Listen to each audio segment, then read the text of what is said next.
오늘 진맥할 이슈는 어떤 겁니까? 네, 앞서도 정두원 전 의원이 이제 얘기를 했습니다만 문재인 대통령이 어제 이 국방부 등 6개 부처의 그 차관 인사를 발표를 했죠. 예. 이른바 그 좌주파라는 이제 그 평판을 듣고 있는 그 서주석 국방부 차관 또 그 임성남 외교부 1차관의 그 유임 발표 등이 상당히 좀 주목이 되는데 예. 그 가운데서도 더 주목된 것은 이 김용수 방송통신위원회 위원의 그 미래과학부 2차관 발탁 인사였습니다. 네네. 김용수 미래부 2차관은 이 박근혜 전 대통령 사람이거든요. 박근혜 전 대통령 때 그 청와대 그 미래전략수석 비서관실 비서관 출신이죠. 그래서 이제 그 미래과학부 그 정보통신정책실장을 역임한 부여권 인사인데 네. 특히 이제 그 지난해 4월에 이 황교안 대통령 권한대행이 야당과 그 방송계의 그 거센 반발에도 불구하고 이 방송통신위원회 그 상임위원으로 임명을 해서 이른바 그 방통위 그 알박기 논란을 빚었던 인물이기도 하죠. 네. 문재인 대통령이 그런 구여권 인물을 왜 미래과학부 2차관으로 발탁 인사했을까? 그 맥락 좀 살펴보도록 하겠습니다. 그냥 그 단순하게 탕평 인사 이렇게 해석하면 안 되는 겁니까? 그거는 아니죠. 그건 아닙니까? 그렇습니다. 네. 네. 아니 그 아무리 한다더라도 그 자유한국당 그것도 이제 구 박근혜 대통령과 박근혜 전 대통령과 탕평 인사 할 이유는 없죠. 그래요? 네. 그럼 어떤 맥락이 있는 겁니까? 일단 신의 한 수다 이런 이제 평가도 나오고 있습니다. 왜냐하면 이 문재인 대통령의 그 집권에도 불구하고 그 방송통신위원회 자칫하면 이 정부 여당이 주도권을 그 야권에 뺏길 수 있는 이런 구도가 될 뻔했습니다. 그러나 이번 인사로 그 정부 여당이 이 방송 정책 전반에 대한 주도권을 좀 확보할 수 있게 됐기 때문이죠. 무슨 그러니까 인적 구성 얘기를 좀 해야 될 것 같은데. 그렇죠. 예. 그렇죠. 이제 그 방송통신위원회 그 인적 구성 이야기를 좀 해야겠는데요. 예. 이 방송통신위원회는 모두 그 5명의 위원으로 구성이 되죠. 여야 추천 위원 수가 3대2 구도입니다. 네. 그래서 항상 3대2 이런 결정이 나는 경우가 많죠. 이 대통령이 이제 방송통신위원회 위원장과 위원 1명을 이제 그 지명하게 되고요. 국회에서 3명을 지명을 하는데 여당이 1명, 야당 몫이 2명입니다. 네네. 이제 그 3기 방송통신위원회 그 5명의 그 임기가 내일 이제 그 야당 추천위원인 이 고삼석 위원의 그 임기 만료로 모두 이제 끝나게 됩니다. 네. 그런데 그 지난 4월 임기가 이미 끝난 이 대통령 지명 몫의 그 방통위원 후임으로 황교안 대통령 권한대행이 김용수 미래부 정보통신 정책실장 지명을 이제 그 강행을 해서 이제 문제가 됐었죠. 이 결과적으로 정권이 바뀌어도 대통령이 지명할 수 있는 제4기 방송통신위원 몫은 방송통신위원장 한 명밖에 없게 되는 셈이 됐는데 이렇게 되면 여야 추천위원 구도가 2대3이 돼서 오히려 그 야권이 이 방통위 운영의 그 주도권을 이제 그 줄 수 있게 됐습니다. 문재인 대통령은 그러나 2달 만에 황교안 전 대통령 권한대행의 그 알박기 인사를 미래부 2차관 인사로 이제 빼낸 셈인데요. 그냥 보면은 이제 어떻게 보면 승진 인사고 본인에게도 전혀 나쁠 게 없는 인사이죠. 그러나 이제 문재인 대통령과 그 집권 여당으로서는 이 방송 적폐 청산을 위한 교두부를 확보할 수 있는 인사였다. 그래서 신의 한 수다. 이런 이제 평판이 나오고 있는 거죠. 그 꼼수라는 지적도 나온다면서요? 맞습니다. 이 자유한국당이 아주 그 발끈하고 있습니다. 자유한국당의 그 김성원 대변인 어제 이제 곧바로 그 서면 논평을 발표를 했는데요. 이 김용수 미래부 2차관 인사에 대해서 전례 없는 방통위원 빼나가기 인사다. 언론 장악을 위한 꼼수다. 이제 이런 논평을 발표를 했습니다. 전 정권 인사를 빼내서 그 현 정권에 맞는 인사를 그 방통위에 그 앉히기 위한 것으로 방송 장악을 위한 그 예정된 시나리오가 아닌지 심히 우려스럽다. 이런 논평을 이제 발표를 한 것이죠. 자유한국당의 이런 입장을 어떻게 평가하십니까? 자, 정말 좀 가슴이 좀 답답합니다. 그리고 이제 그 객관적으로 얘기를 하자면 전형적인 내로남불. 내가 하면 로맨스, 남이 하면 불륜이다. 이거죠? 그렇죠. 네. 지난 9년 동안 이명박 박근혜 정권이 그 방송을 좀 어떻게 만들었는지를 좀 생각할 때 과연 이런 말을 이렇게 그 스스럼 없이 해도 될까 싶기도 한데요. 이 지난 9년 집권 때 그 철저하게 사실은 방통위 등에서 그 수적 우위로 좀 밀어붙였고요. 현행법과 제도가 사실은 그 대통령과 그 집권 여당에게 방통위 운영은 물론이고 KBS 이사회랄까 MBC 이사회 다들 박문진 이사회 이런 데서 그 수적 주도권을 좀 부여하고 있는 것은 사실입니다. 말하자면 이제 그 국민의 그 대표성을 좀 인정을 하는 건데요. 예. 문제는 이 보수나 진보, 이 성향에서 차이는 있을 수 있겠지만 이제 과연 어떤 인물들을 그런 자리에 앉히느냐. 이 방송의 공정성과 독립성을 좀 중시할 줄 아는 최소한 기본적인 금도는 있는 사람들을 이제 그 앉히느냐 마느냐. 이게 좀 굉장히 관건인데요. 그러나 그동안 그 지난 9년 동안 어떻습니까? 정말로 해도 너무한다 싶을 정도로 이렇게 굉장히 그 당파적인 인물들을 방통위원이나 그 공영방송 이사진에 앉히는데 그 주저하지 않았죠. 그 결과 그 각종 여론조사에서 이 KBS나 MBC의 신뢰도 정말 이 민영방송 혹은 뭐 종편에 비해서 그냥 크게 뚝 떨어지는 이런 좀 상황을 보이고 있기도 하고요. 이 최근 그 여론조사에서도 보면은 이 공영방송이 그 제 역할을 못했다 이런 평가가 무려 뭐 70%를 넘을 정도이기도 합니다. 이 새 대통령 선출을 한 달 정도 남기고 황교안 대통령 권한대행이 자신의 권한이라며 임기 3년짜리 그 방통위원 지명을 그 가해한 것 자체도 사실은 그 상식적으로 맞지 않은 좀 권한남용 아니냐.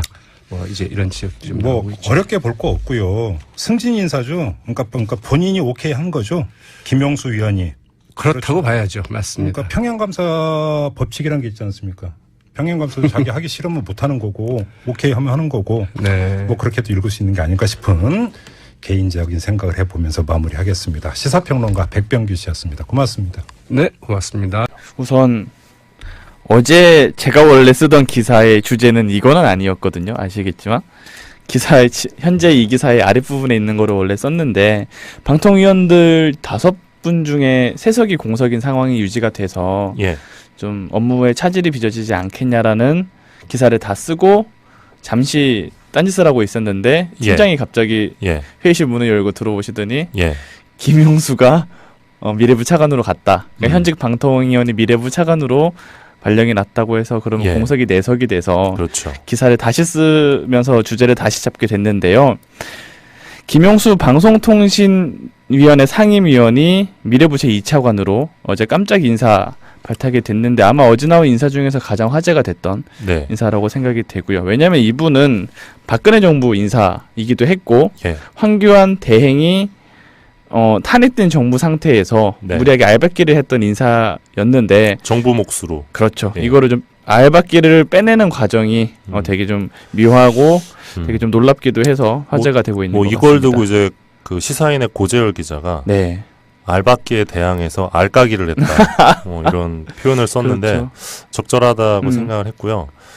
이걸 두고 이제 온라인에서 이 문재인 정부의 신의 한 수였다. 이런 평가가 나오던데 금 기자도 비슷한 평가를 했죠. 왜 그렇습니까?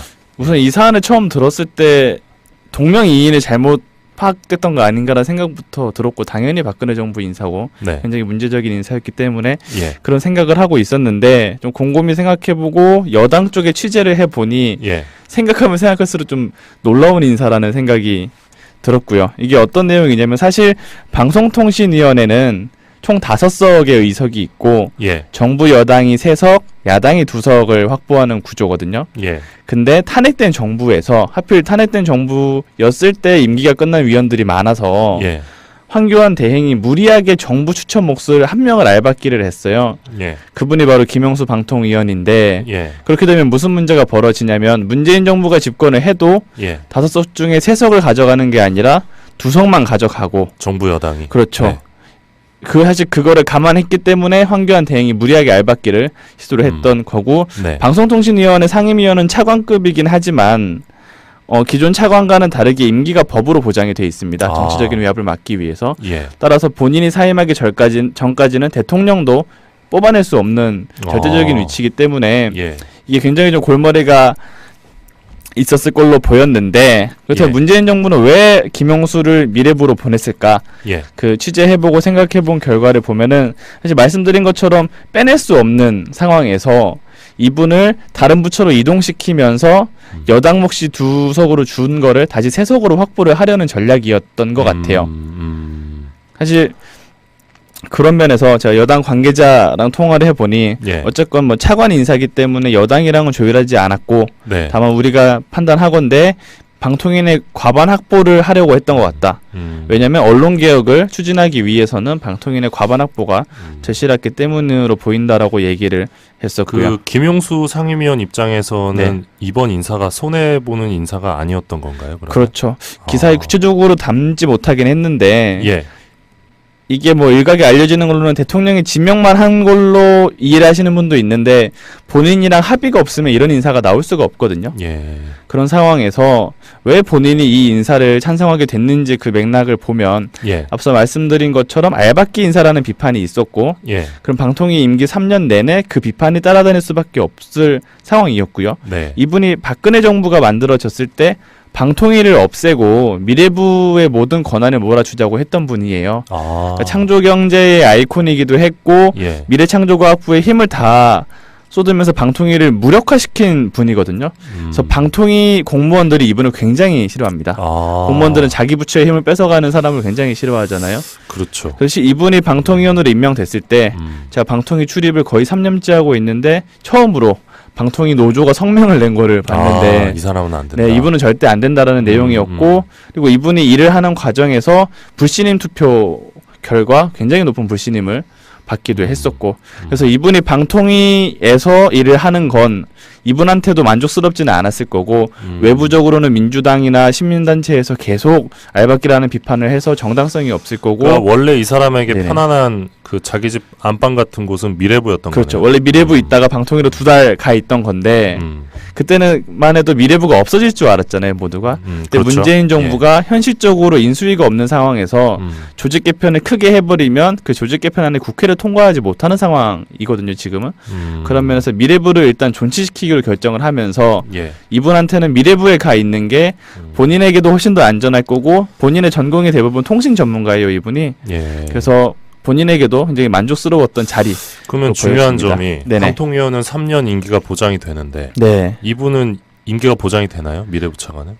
그렇죠. 민주당 입장에서는 굉장히 좋았던 게 미래부 차관은 언제든지 경질할 수 있는 대상이라는 건데요. 네, 그러니까 대통령이 차관은 뭐 경질을 하는 거는 어려운 일이 아닌데 방통위원은 그렇게 보면 이분 입장에서는 손해 아닌가요? 그렇죠. 3년 임기 보장을 왜 못 받는데 굳이 거기로 갔을까라고 그 고민을 좀 해봤는데, 네, 어쨌건 사실상 문재인 정부에서는 그 정부 그 부처 내부 인사를 차관으로 만드는 그런 분위기가 있었고, 그런 면에서 본인이 뭐 어느 정도 전문성을 인정받는다는 점에서 존중을 받았던 것 같고, 여러 관계자 얘기를 들어보니 이분이 의외로 특정 이데올로그나 이런 데 집중하는 스타일은 아니고 전형적인 공무원 스타일이라고 해요. 그래서 본인이 미래부 차관으로 가더라도 자신에게 주어진 역할이 있으면 그 일을 충실히 수행할 수 있는 사람이라는 점도 있거든요. 뭐 우리가 모르는 이면에 뭐 어떤 것들이 있을 수도 있죠. 그렇죠. 최소한 뭐 임기를 보장해 주기로 했다든가 뭐 다른 합의가 있을 수도 있는 거죠. 저는 그런 것들이 그 정부의 능력이라고 생각을 합니다. 그렇죠. 정부가 정책을 밀어붙이기 위해서 여러 가지 그 정치적 판단을 할 수밖에 없는데 언론 적폐 청산을 굉장히 주요한 공약으로 내걸었던 정부인 만큼 방통위 구성이 굉장히 중요한 화두이지 않습니까? 그렇죠. 근데 이런 상황에서 알박기 인사를 이렇게 쉽게 빼냈고 쉽게 정말 의외의 수로 빼냈는데 전혀 전 예측을 못했던 수였습니다. 빼내기도 했고 이왕 존치시키려 한 미래부의 적재적소에 배치를 하기도 했고 이거를 전혀 예측을 못했다는 게 방송통신위원회 직무대행조차도 몰랐어요. 왜냐하면 오늘 사실 방통위 전체 회의가 열리는 날이에요. 그래서 이게 몇 달 만에 열리는 건데 방통위에서 오늘 전체 회의를 한다고 기자들한테 공지를 하고 제가 어제 오후에 방통위에 연락을 할 때만 해도 내일 전체 회의 안건은 이거입니다. 회의 오시면 됩니다라고 안내를 해줬거든요. 근데 방통위 지금 위원이 3명인데 한 명이라도 빠지면은 회의를 못 열어요. 과반이 안 되니까. 3명 이상. 근데 어제 임명되면서 이 내정 이런 절차가 없이 바로 차관이 임명이거든요. 그래서 어제부로 차관이 됐기 때문에 오늘 방통위 회의가 취소가 된 거예요. 이 점을 미뤄봤을 때도 정말 외부에 알려지지 않은 깜짝 인사인 것 같고 자유한국당도 몰랐던 것 같아요. 자신들이 임명했던 인사임에도 사실 반응을 보면 그런 점을 알 수 있죠. 아무튼 사실 또 이곳이 합의제로 운영이 되는 곳인데 맞습니다. 미래부의 마음이 가 있는 분을 또 굳이 방통위에 앉혀놓으면 또 조직도 좀 다운되고 할 수밖에 없는데 네. 굉장히 그 좋았던 인사라고 생각을 합니다. 그래서 맞습니다. 문재인 정부가 잘 한 것 같고요. 네.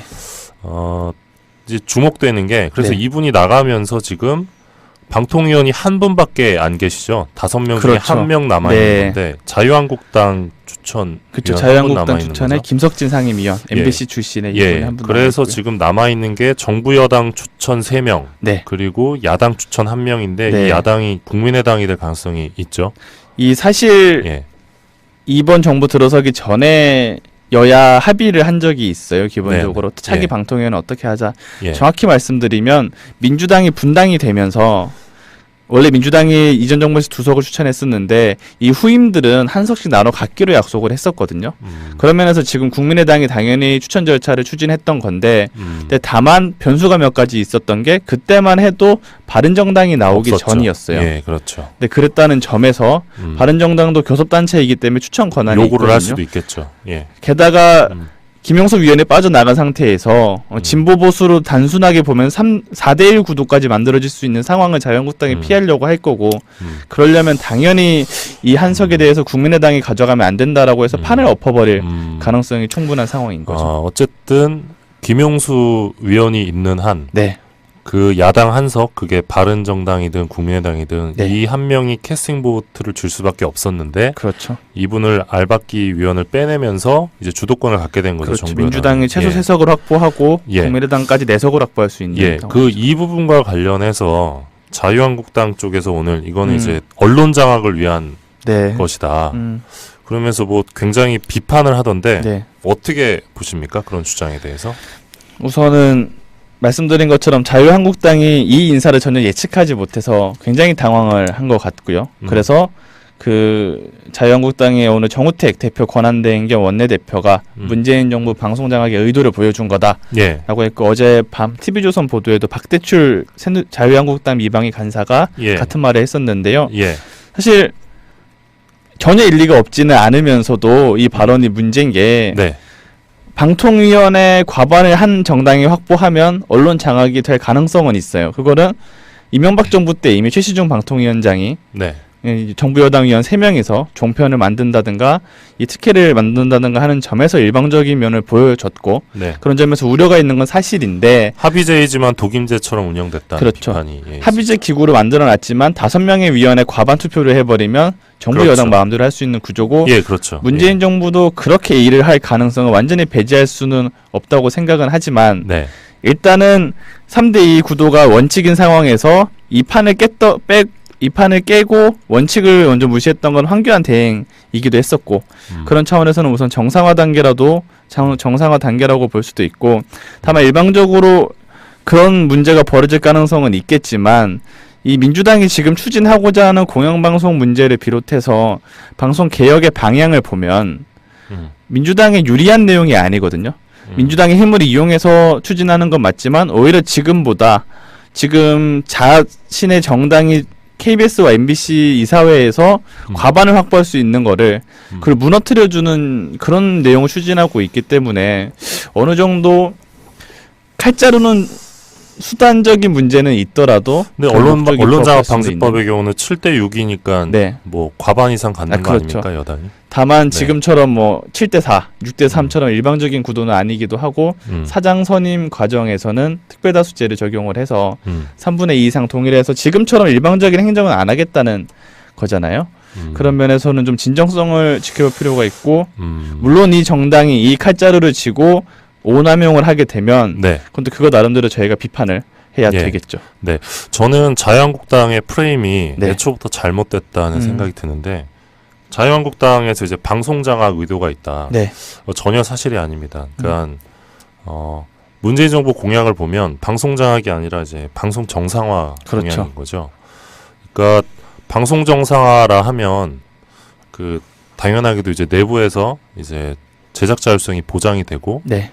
편집권이 독립이 돼야겠죠. 이제 사주와 그죠? 여기서 사주라 하면 KBS와 MBC의 실질적 사주인 청와대를 의미하는 건데 이 부분에서 문재인 정부가 의지를 갖고 있습니다. 그래서 방송 정상화라는 게 이제 뭐 언론장악 방지법도 있지만 그렇죠. 지금 사추위 얘기도 있거든요. 그 KBS의 경우는 이제 시청자를 대변하는 사람, 네. 그리고 KBS 사원을 대표하는 사람들이 참여해서 이사회랑 같이 사추위를 꾸려서 정말 국민의 방송 KBS의 사장을 제대로 뽑자 얘기가 있고, 그러니까 다양한 논의들이 있는데 문재인 정부에서는 이걸 최대한 수용을 해서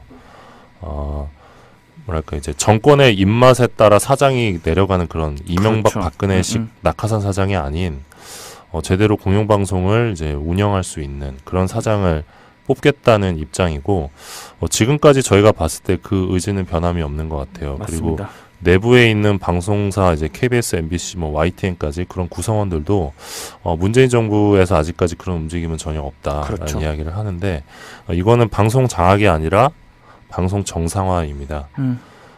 방송 장악을 했던 주범들이 자신들의 잘못에 대해서는 이런 방구 없이 방송 장악이라고 하니까 굉장히 웃기는데, 그러니까 도둑질을 했던 사람들이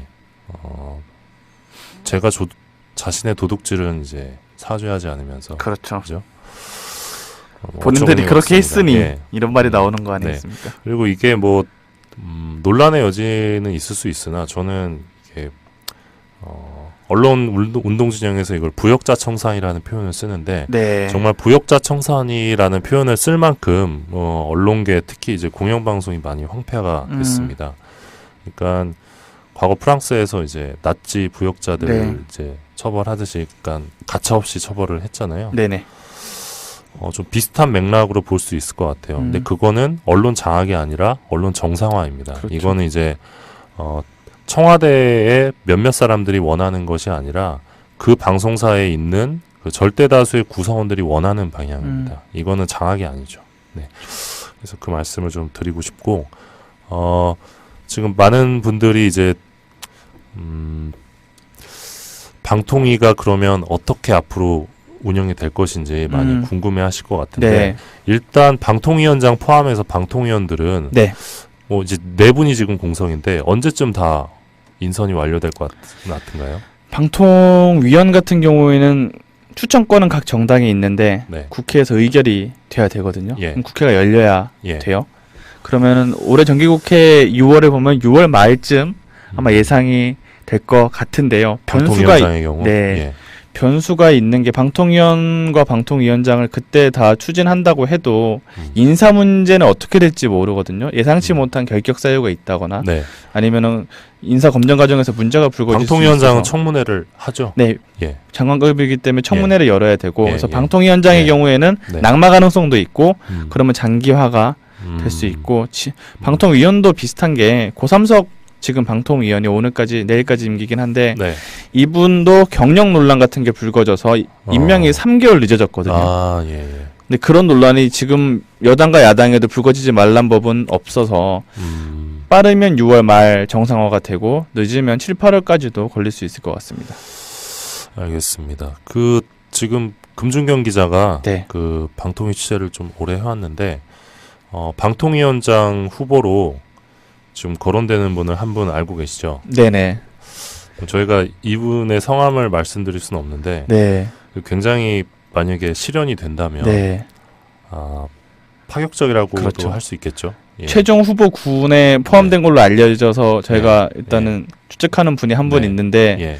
굉장히 파격적인 이름만 들으면 누구나 알만한 인사긴 네. 하지만 네. 방통위원장으로 그래서 네. 굉장히 놀라운 네. 인사가 한 분 계십니다. 금준경 기자가 이제 고급 정보를 갖고 있는데 네. 궁금하신 분은 금 기자에게 따로 전화하시고요. 네. 그리고 저희가 지금 계속 방통위 얘기를 하고 있는데 네네. 방통위가 도대체 얼만큼 중요한 부처인지 네. 잘 와닿지 않는 분들도 계실 것 같아요. 네네. 근데 방통위가 얼마나 중요한 부처인지 여기서 어떤 것들을 의결할 수 있는지 간단하게 설명해 주신다면요. 네.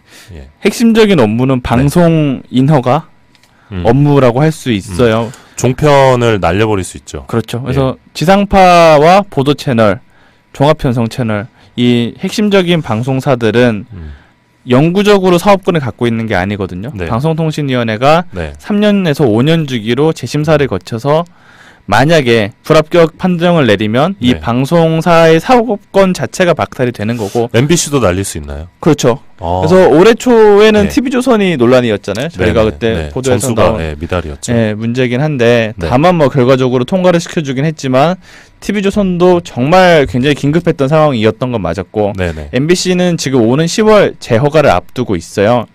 이거를 앞둔 상황에서 몇 가지 걸리는 게 노동 문제.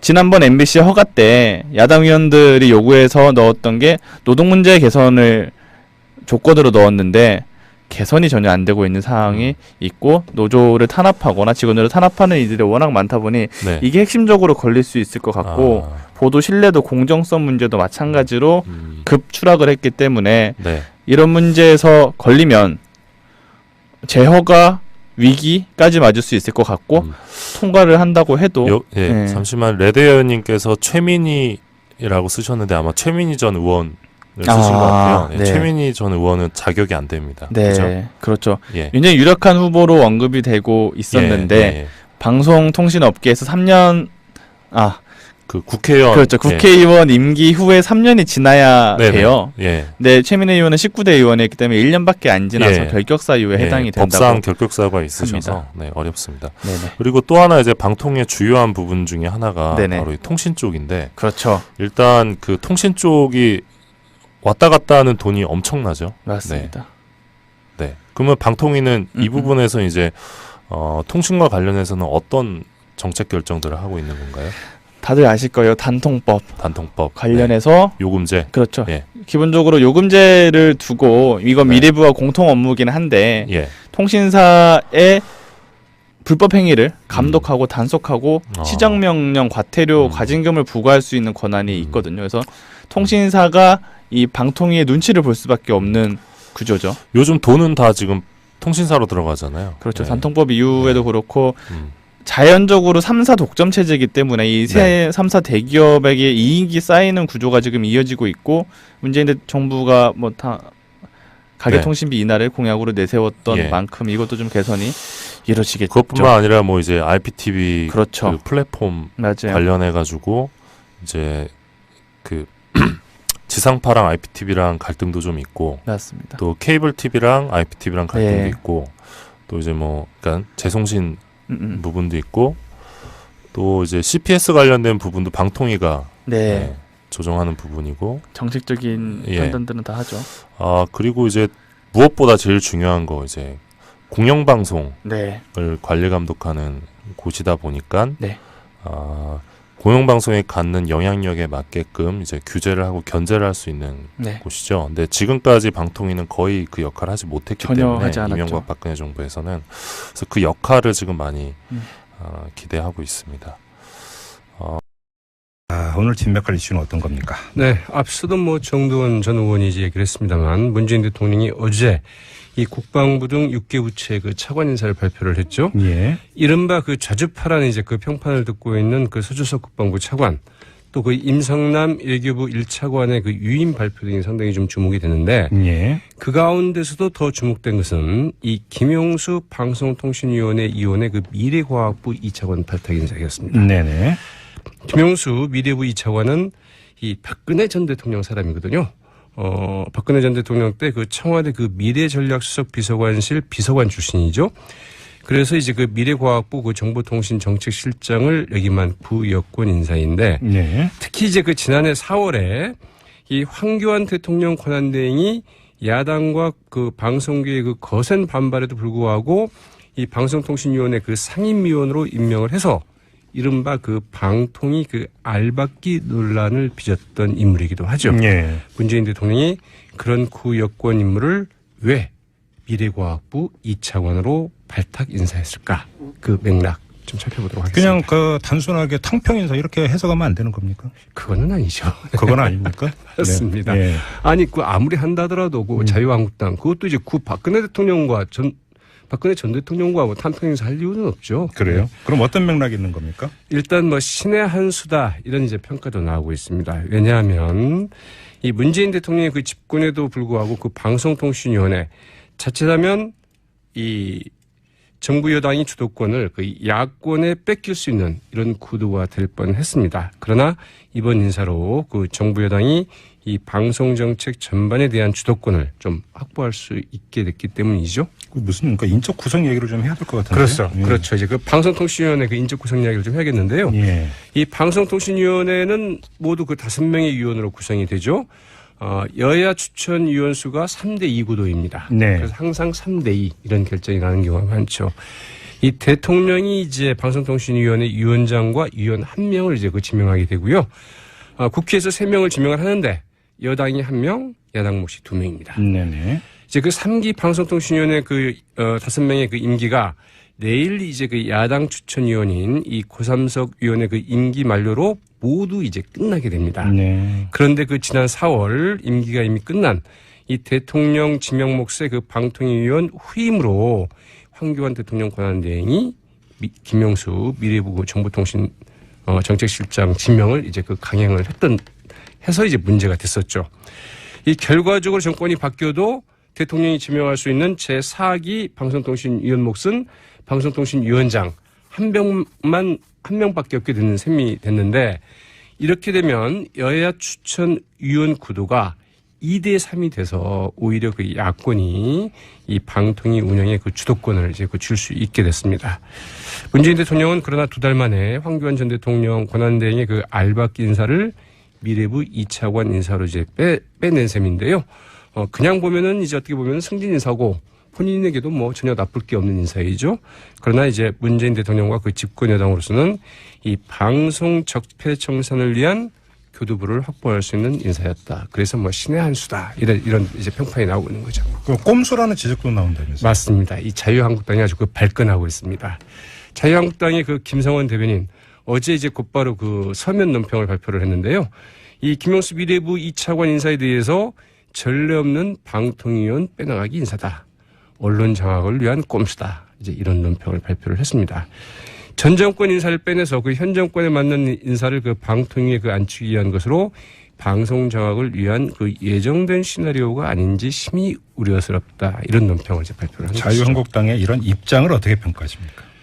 자, 정말 뭐 좀 가슴이 좀 답답합니다. 그리고 이제 그 객관적으로 얘기를 하자면 뭐 전형적인 내로남불. 내가 하면 로맨스, 남이 하면 불륜이다. 이거죠? 그렇죠. 네. 지난 9년 동안 이명박 박근혜 정권이 그 방송을 좀 어떻게 만들었는지를 좀 생각할 때 과연 이런 말을 이렇게 그 스스럼 없이 해도 될까 싶기도 한데요.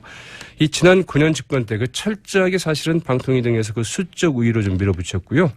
현행법과 제도가 사실은 그 대통령과 그 집권 여당에게 하려는 전략이었던 것 같아요. 사실 그런 면에서 제가 여당 관계자랑 통화를 해보니 어쨌건 뭐 차관 인사기 때문에 여당이랑은 조율하지 않았고 다만 우리가 판단하건대 방통위의 과반 확보를 하려고 했던 것 같다. 왜냐하면 언론개혁을 추진하기 위해서는 방통위의 과반 확보가 절실했기 때문으로 보인다라고 얘기를 했었고요. 그 김용수 상임위원 입장에서는 이번 인사가 손해보는 인사가 아니었던 건가요? 그러면? 그렇죠. 기사에 구체적으로 담지 못하긴 했는데 이게 뭐 일각에 알려지는 걸로는 대통령이 지명만 한 걸로 이해를 하시는 분도 있는데 본인이랑 합의가 없으면 이런 인사가 나올 수가 없거든요. 그런 상황에서 왜 본인이 이 인사를 찬성하게 됐는지 그 맥락을 보면 앞서 말씀드린 것처럼 알박기 인사라는 비판이 있었고 그럼 방통위 임기 3년 내내 그 비판이 따라다닐 수밖에 없을 상황이었고요. 이분이 박근혜 정부가 만들어졌을 때 방통위를 없애고 미래부의 모든 권한을 몰아주자고 했던 분이에요. 그러니까 창조경제의 아이콘이기도 했고 미래창조과학부의 힘을 다 쏟으면서 방통위를 무력화시킨 분이거든요. 그래서 방통위 공무원들이 이분을 굉장히 싫어합니다. 공무원들은 자기 부처의 힘을 뺏어가는 사람을 굉장히 싫어하잖아요. 그렇죠. 그래서 이분이 방통위원으로 임명됐을 때 제가 방통위 출입을 거의 3년째 하고 있는데 처음으로 방통위 노조가 성명을 낸 거를 봤는데 이 사람은 안 된다. 네, 이분은 절대 안 된다라는 내용이었고 그리고 이분이 일을 하는 과정에서 불신임 투표 결과 굉장히 높은 불신임을 받기도 했었고 그래서 이분이 방통위에서 일을 하는 건 이분한테도 만족스럽지는 않았을 거고 외부적으로는 민주당이나 시민단체에서 계속 알박기라는 비판을 해서 정당성이 없을 거고 그러니까 원래 이 사람에게 네네. 편안한 그 자기 집 안방 같은 곳은 미래부였던 그렇죠. 거네요. 원래 미래부 있다가 방통위로 2달 가 있던 건데 그때는만 해도 미래부가 없어질 줄 알았잖아요, 모두가. 근데 그렇죠. 문재인 정부가 현실적으로 인수위가 없는 상황에서 조직 개편을 크게 해버리면 그 조직 개편안에 국회를 통과하지 못하는 상황이거든요, 지금은. 그런 면에서 미래부를 일단 존치시키기로 결정을 하면서 예. 이분한테는 미래부에 가 있는 게 본인에게도 훨씬 더 안전할 거고 본인의 전공이 대부분 통신 전문가예요, 이분이. 예. 그래서 본인에게도 굉장히 만족스러웠던 자리. 그러면 중요한 점 김용수 방송통신위원회 상임위원이 미래부 제2차관으로 어제 깜짝 인사 발탁이 됐는데 아마 어제 나온 인사 중에서 가장 화제가 됐던 네. 인사라고 생각이 되고요. 왜냐하면 이분은 박근혜 정부 인사이기도 했고 예. 황교안 대행이 탄핵된 정부 상태에서 네. 무리하게 알박기를 했던 인사였는데 정부 몫으로 그렇죠. 예. 이거를 좀 알박기를 빼내는 과정이 되게 좀 묘하고 되게 좀 놀랍기도 해서 화제가 되고 있는 것 같습니다. 이걸 두고 이제 그 시사인의 고재열 기자가 네.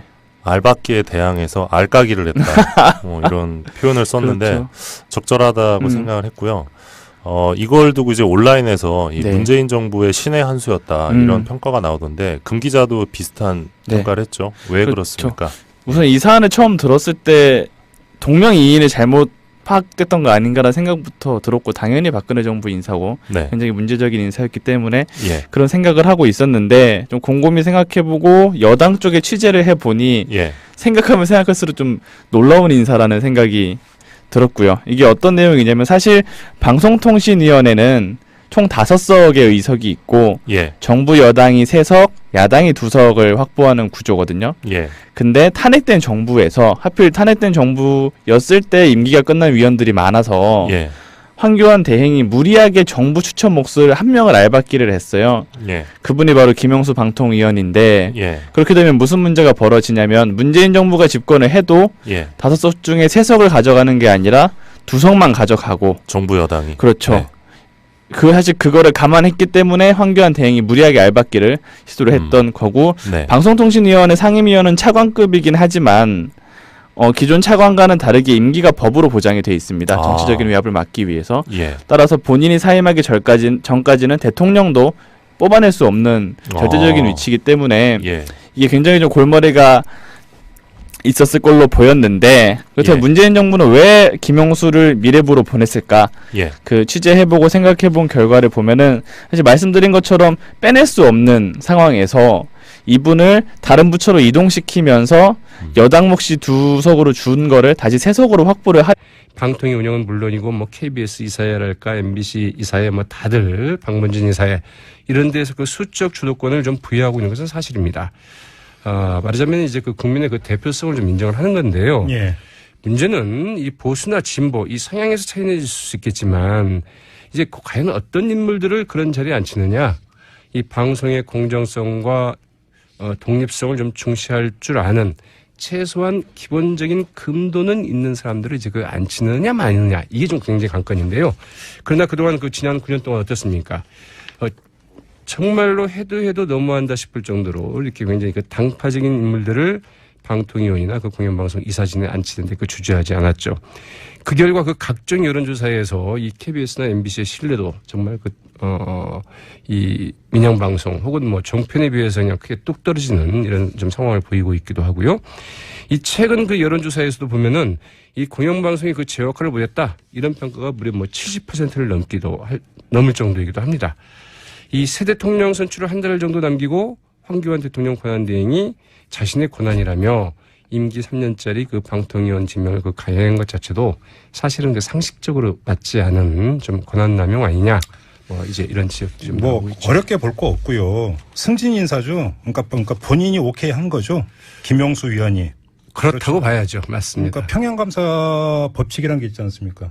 평양감사도 자기 하기 싫으면 못 하는 거고 오케이 하면 하는 거고 네. 뭐 그렇게도 읽을 수 있는 게 아닐까 싶은 개인적인 생각을 해보면서 마무리하겠습니다. 시사평론가 백병규 씨였습니다. 고맙습니다. 네, 고맙습니다.